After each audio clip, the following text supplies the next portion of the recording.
Good morning. Ana na sa atong programa. Naingon rin sa title, The Kind of Life That Waits Survivors. Fair, inspiring do the coming day of Jehovah God na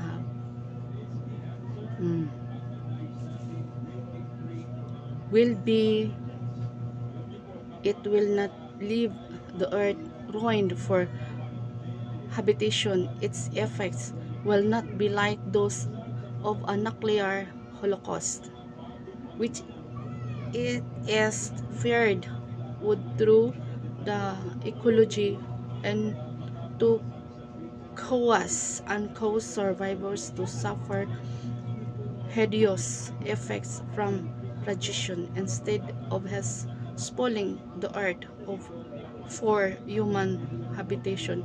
The Creator is going to bring to ruin those ruining the earth. Arita sa Joel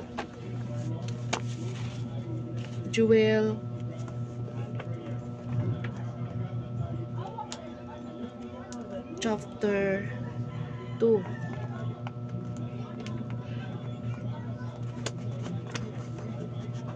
Joel chapter 2.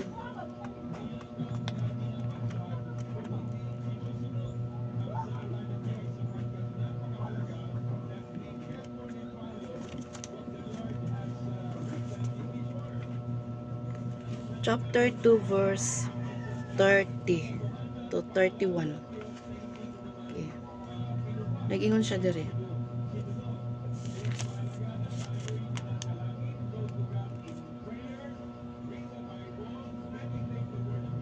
Magpakita ako og mga milagro sa langit ug sa yuta. May dugo, kalayo ug bagang aso. Mungit-ngit ang adlaw ug mupula ang bulan nga daw sa dugo.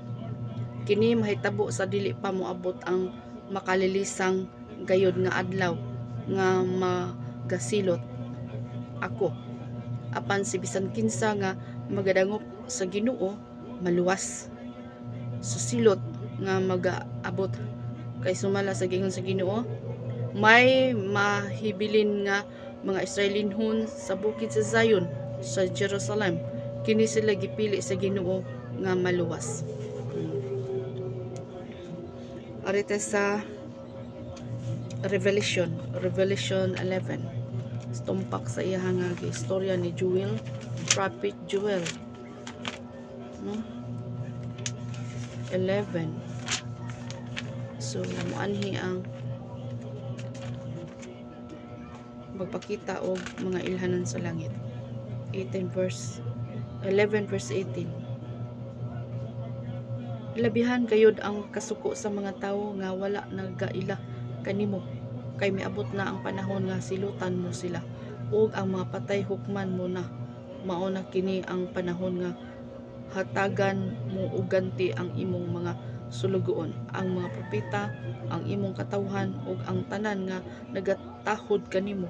Inilaman o dili, panahon na nga pamation mo ang mga tawo nga nagaguba sa kalibutan. Pamatyon mo ang mga tao nagaguba sa kalibutan. So salamat kay sa Ginoo nanan, no? Mga pag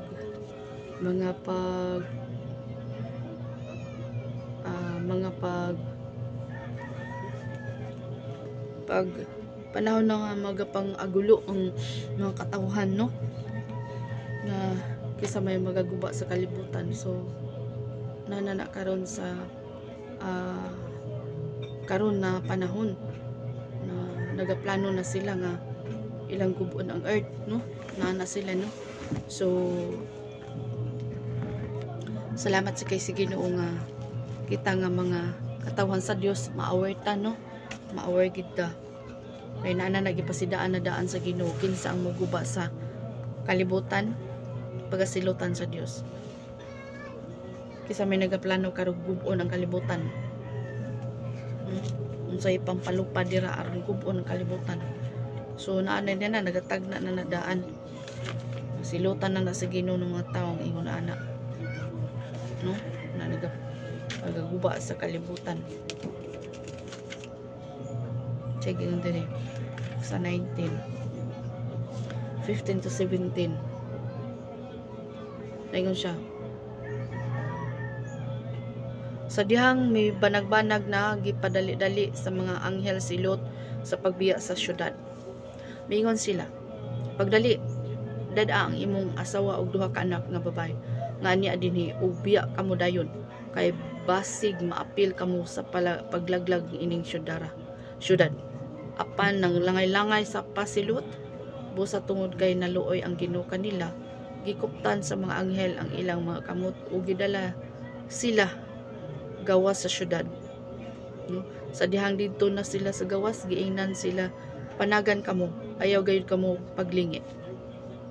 Paghunong sa bisan asa nga bahin ining kapatagan, panagan kamo sa bukid aron dili kamo mamatay. So ang instruction sa anghel sa kang Lot kanila giingon nga dagan ayaw paglingi. Instruct ha, ang instruct ngano man nya gitawag bag sa ingon ba nga kanang paglingi ba kay dato ra ba kay to si Lot dito sa ilang gipuy-an. So sa pag-instruct sa anghel kanila nga dagan ayaw paglingi, kay wala man pud miingon ang anghel nga kay mulingi gani ka, mulingi gani mo, mahimo mga liging asin. Wala, ang giingon lang instruct nga dagan ug ayaw paglingi. So ato mo pamalandungan ba, so minto si nilingi, daghan minto siya kaptangan. So nahanugon siya ba, no? Nahanugon ang asawa ni Lot, nahanugon siya ang asawa ni Lot mo na nga nilingi siya, mo na nahimo siyang haliging asin. So mapod sa pag-abot sa Ginoo, mamingon nga naabot na ang kaluwasan, so hangad dili na kamo kuha paskupo nimo dito, muli ka sa inyo asa ka naabtan, no? Dili na kay muuli pa ka dito sa inyo, dili kay una ka sa atop kinahanglan na ka dira, dili kay manaog pa, ug naa ka sa uma kinahanglan dili na muuli, ug na ang instruct ba sa Ginoo ba, no?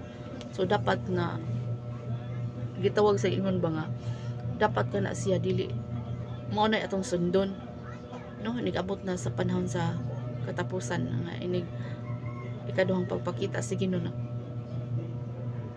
dili na ka muuli, naka sa atop na abtan, naka sa uma, dili na ka unsay ingon hangad kay naa ang kaluwas, naa ang kanang kuan ba nga may magkuha sa tuah, no? Ang gitawag sa ingon mga nga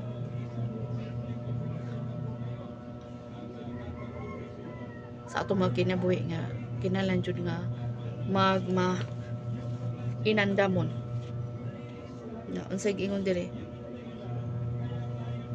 ari sa 24 ningon siya dire 18 apan mitubag si Lot, Ginoo ko, ayaw na ako padagana sa bukid, ikaluy-an mo ako o gipakita mo ang imong kaayo kanako pinagi sa pagluwas sa akong kinabuhi. Apan layo kaayo kadtong bukid, basig maapsan ako sa katalagman ug mamatay ako sa dili pa magkaabot didto. Ana ay gamay nga lungsod sa unahan, duol ra kana mahimo ba akong budagan diha aron makaikyas ug maluwas ang akong kinabuhi? Bitubag siya kaniya, oo, musugot ako sa imong hangyo, dili ko naglagon kanang lungsora. Sige, panagan na kamo dito ug dili ko mahimo ang angay kong buhaton hangtod nga dili pa kamo makaabot dito. Tungod niini kitawag atong lungsura og Zor, nga Zor unya pag-abot na sa mga gitawag siya nanagahan na sila, muna gitawag siya Moabihanon, mga taga Moab. Kadito nanganak ang anak ni Lot nga duha ka babae. So muna nausab yung pangalan, no?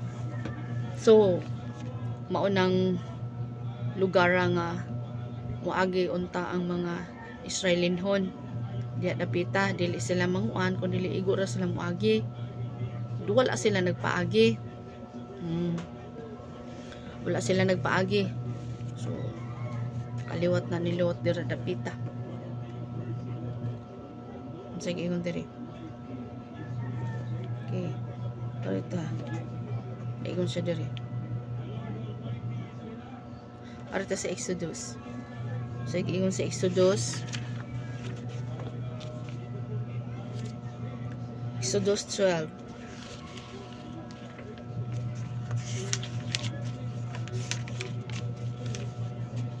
Exodus 12 21-29.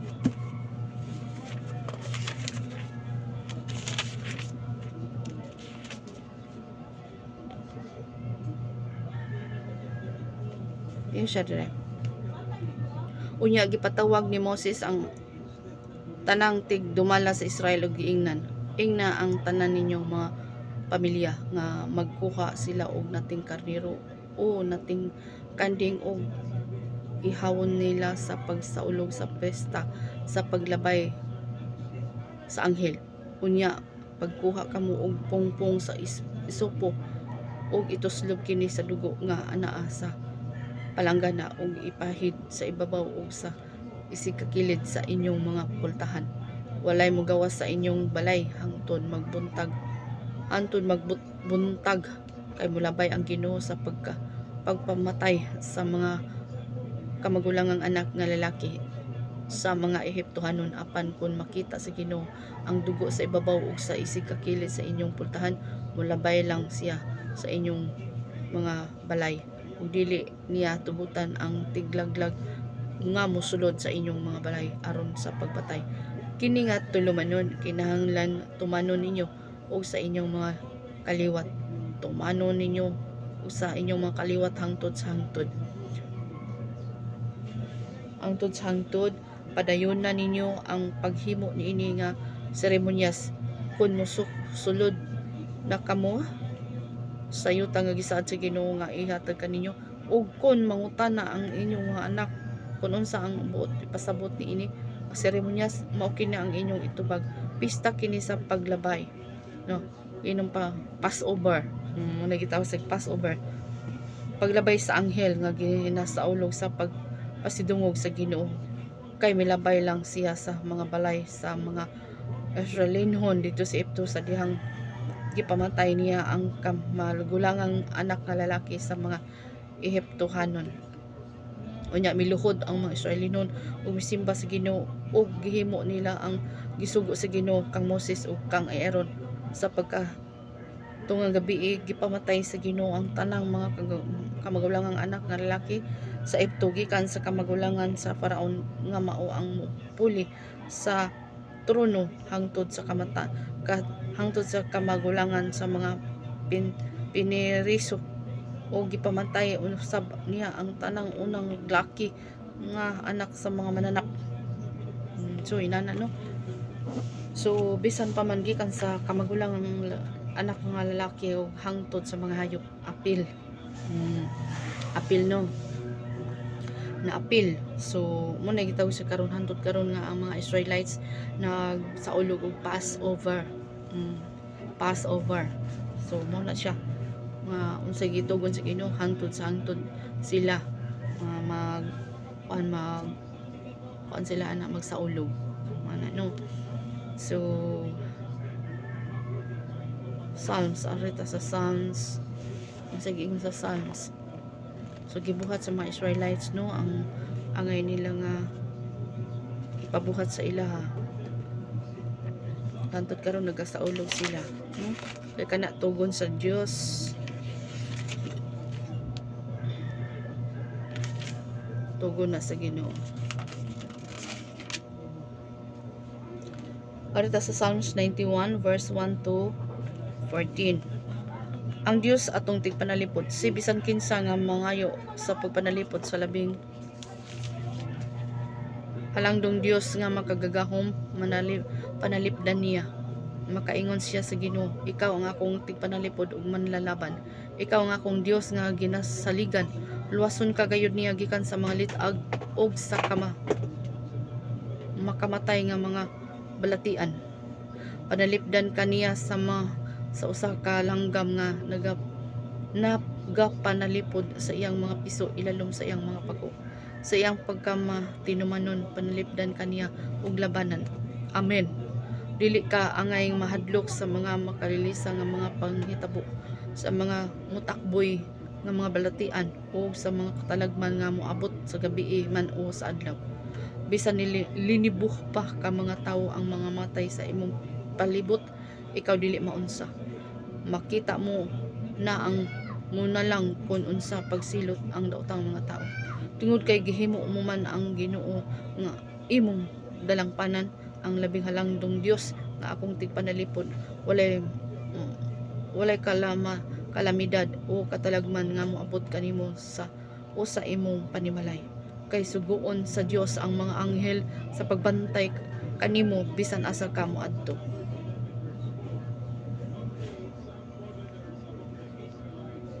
Sa kwaton nila aron dili ka mapandol ug dili masamad ang imong mga tiil sa mga bato.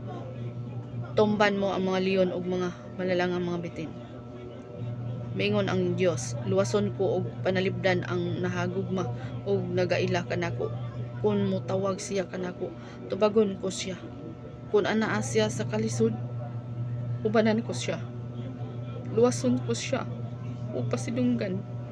Hangtod hatagan ko siya taas nga kinabuhi ug ipakita ko kaniya kung unsaon ko siya pagluwas. So munay promise sa Ginoo sa atong mga kinabuhi nga motawag ta sa Dios, uluwason ta niya, no? Unsay giingon diri sa pulong sa Ginoo, akong balikon, nag-ingon siya sa promise niya. Miingon ang Dios, luwason ko og panalipdan ang nagahagugma ug nagaila kanako, no? Kung motawag siya kanako, tubagon ko siya. Salamat kay Ginoo. Salamat kay si Ginoo sa pagtubag sa tanan natong mga pag-ampo, pangalyupo niya. Kung dili kita malimot sa Ginoo, mutawag kita niya bisag usa ka bugat, burden. Mutawag kita sa Ginoo. Kasi lang ang tanan alang ka na to. Agig pagdasig sa matag usa. Nagiyon siya diri. Luwason ko siya ug pasinunggan, hatagan ko siya taas nga kinabuhi ug ipakita ko kaniya kung unsaon ko siya pagluwas, no? So ipakita gid sa Dios kung unsaon ta pagluwas niya. Mutawag lang kita sa Ginoo. Natin mga bugat nga mga problema ato lang jud itawag sa Dios, no? Mutuaw kita kaniya. Kay siya lang ang makatabang, walay lain, no? Walay lain. Na ang promise sa Ginoo sama sa mga Israelites nga iyang ipanalipdan, no? Nga naaman ta sa ngilit sa kamatayon apan luwason kita sa Ginoo. Muabot man sa gitawag ingon nga dili mahimo sa tawo apan sa Dios mahimo, no? Diri sa Psalms 91. So nindot kayo ni ang promise sa Dios kanato. Nagingon diri sa 7, no? Bisan linibo pa ka mga tawo ang mga matay sa imong palibot, ikaw dili maunsa. Glory to God. Makita mo na ang nanalang kung unsa pagsilot ang daotang mga tao, no? So kanang ang Diyos gamhanan, walay sama niya kagamhanan. Bisan pa man sa ngilit sa kamatayon, luson kita niya, no? Luson kita,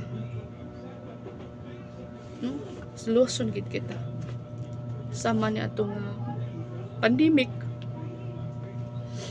Ang katong pandemic nag-agulo kita. Ang katawhan sa Dios na nag-agulo, gihimo gito na mong basa sa Biblia gikan Genesis padung sa Revelation. na gitawag sig ingon ba nga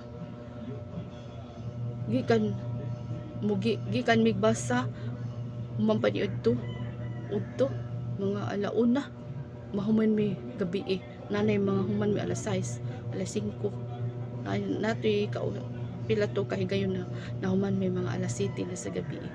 So bisan nagapamati nga tong mga dalunggan daghan na kay nangamatay. Sumao ni siya nga pulong sa Ginoong buhi nga na nag-agulo kita.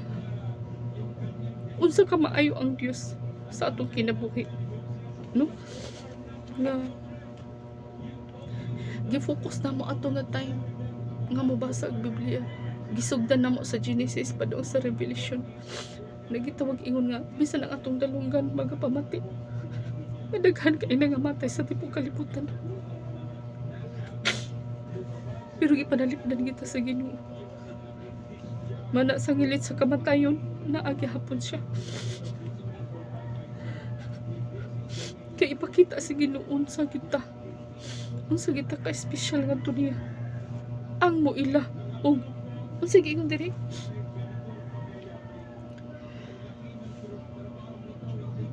Unsa giingon diri? Diri sa 10 nag-ingon siya, walay kalamidad o katalagman nga moabot kanimo sa imong panimalay. Kay suguon sa Dios ang iyang mga anghel sa pagbantay kanimo bisan asa ka mo adto. Ano? Suguon sa Dios ang mga anghel nga dili kita ipahamak sa Ginoo ba. Muna di kita malimot unsa gid kaayo ang Ginoo sa atong kinabuhi. Ano? Atong kuptan ang promise sa Ginoo. Kuptan na to ang promise sa Dios. Kay nga naman, kini pulong niya mo ni makahatag kadasig kanato sa panahon sa atong mga kalisdanan, sa panahon sa atong mga may mga kalamidad moabot sa atong kinabuhi. Kini paghilak na ko pa, gilantaw na ko ang kaayo sa Ginoo. Gilantaw na ko ang kaayo sa Dios. Kung yun sa tinaya pagluwas, no? Nga mahimot ang Ginoo sa atong kinabuhi. No, nag-ingon rin sa 7, no? O nag-ingon rin sa 5 o 6, dili ka angay mahadlok sa mga makalilisa nga mga panghitabo. No? Promise ni sa Ginoo sa tuwa nga giratsada ang tipong kalibutan na to nga time sa pandemic. Ano, no? Na ang relasyon sa matag usa na balik, no? Daghan kay nga mga relasyon nga giguba sa yawa parang adto nga time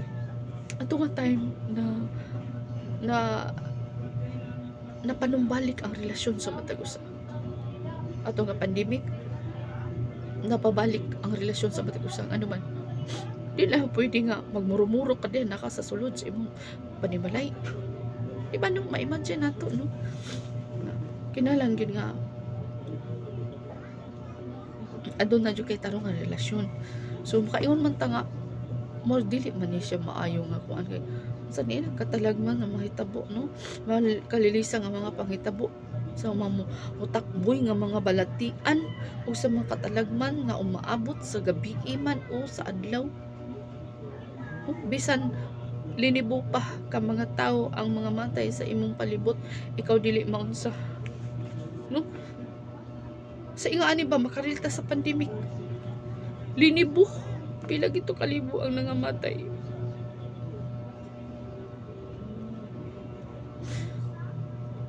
Aron lang ang uban masakses sa ilang kinabuhi nga daghan kay sila madawat nga kwarta.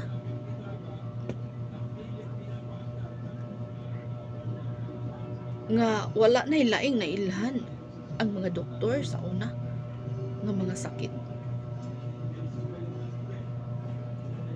Sige na lag-COVID.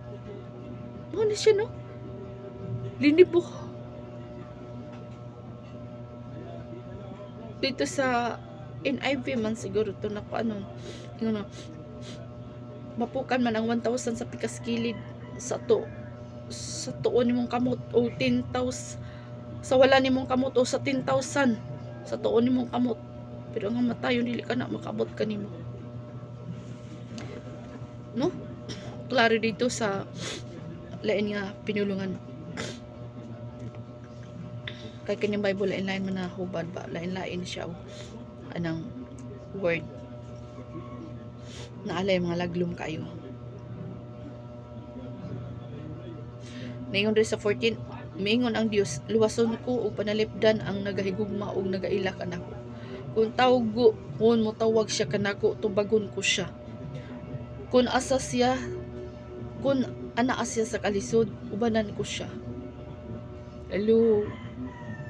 Naata sa kalisod sa ngilit sa kamatayon ang Ginoo, kuyugan ta niya. Luwason ko siya og pasidunggan, no? Hatagan ko siya og taas nga kinabuhi ug ipakita ko kaniya kun unsaon ko siya pagluas. Hallelujah. Bisan pa naata sa ngilit sa kamatayon, pero luwason kita sa Ginoo. Ipakita sa Dios unsa sa kagamhanan, no? Na may mga kasakitan mabot sa tong kinabuhi. Gitawag sa ingon ba nga pagshik lang na sa atua sa atong mga kinaiya para matuli ang atong pamatasan para inig-abot sa Ginoo. Hayan, no? Nga gitawag sa ingon ba nga sa atong mga kinabuhi, sa atong mga kinabuhi na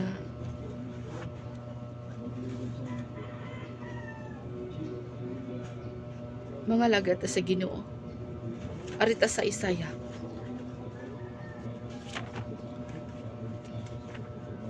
Isaya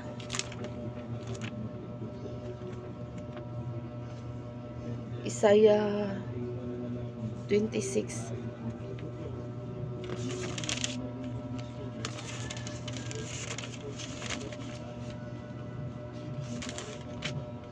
Isaiah 26 verse 20.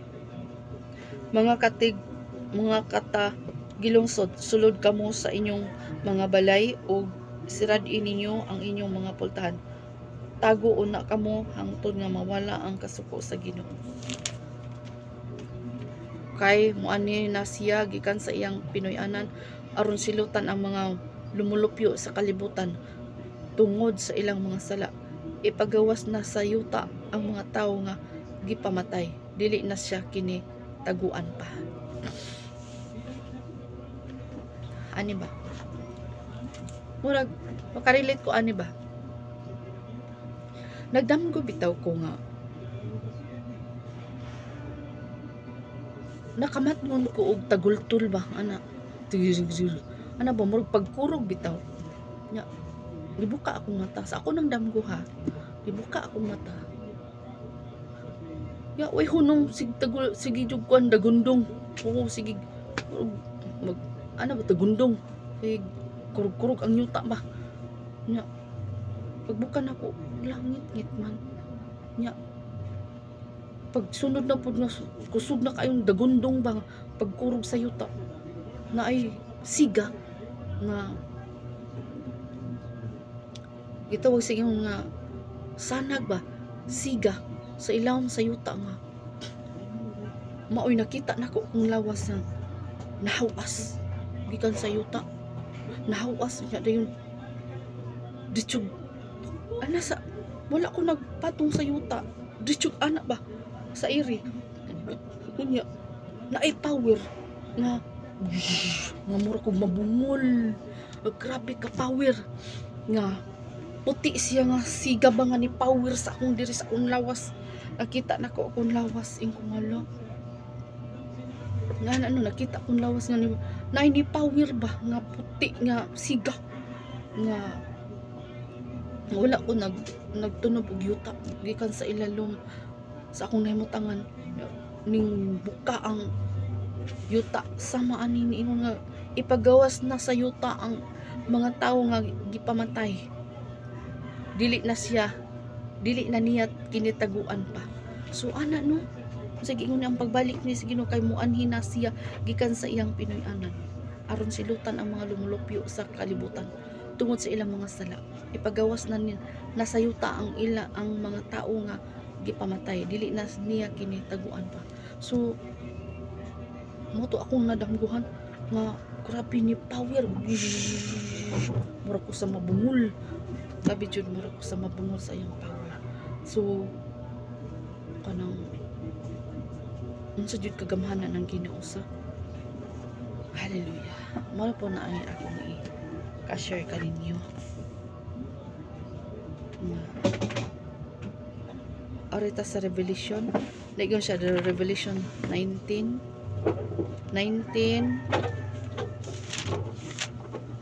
Revelation 19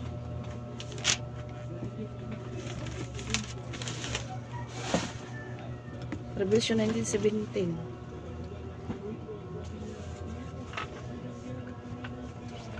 Kunya nakita ko ang usa ka anghel nga nagatindog diha sa adlaw, misinggit siya sa tanan nga mga langgam nga nagalupad sa kalangitan, kahanginan.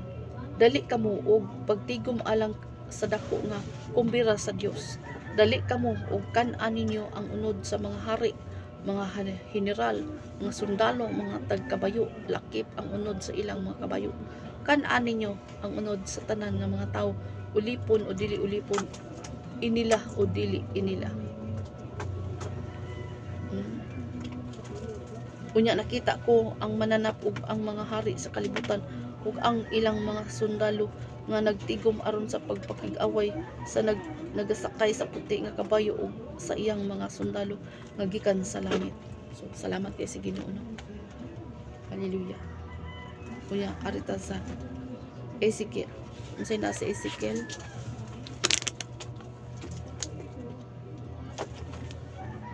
Ezekiel 39. Ezekiel 39, 17 to 20. Unsay ingon diri? Nagpadayon sa pag-ingon ang Ginoong Dios kanako, taw ingna ang tanang matang sa mga langgam ug mabangis nga mga mananap sa palibot nga magtigom didto sa kabukiran sa Israel alang sa dakong kumbira sa halad nga giandam ko kanila. Didto mga sila og unod ug mag-inom og dugo sa maisog nga mga sundalo og mga pangulo nga daw sa malang sa mga karnero, mga baka ug mga kandi nga pinatambok gikan sa basahon. Dinhi niini nga kumbira nga andamon ko alang kanila. Magpapura sila kaon og inom hangtod nga mabusog gayud sila og mga hubog. Sa gingon diri, magpapura gayud sila kaon og mga kabayo og mga tig kabayo og maisog nga mga sundalo. Ako ang Ginoong Dios ang nag-ingon niini. Nagaingon niini. So salamat kay sa Ginoo. Grabe jud ang kamatay. Hallelujah. Salamat kay sa Ginoo nga ang kana sila mga linuwas na sa Dios, no? Nga tigumon sa Ginoo, no? Dito sa kabukiran sa Israel alang sa dakong kumbira sa halad nga giandam ko kanila. So yung ana no, ang parami sa Ginoo nga sa atong magkinabuhi nga ipaandam sa Dios ang mga katawhan ng mga linuwas niya dito niya sa bukid sa Sayon. Glory to God. God bless.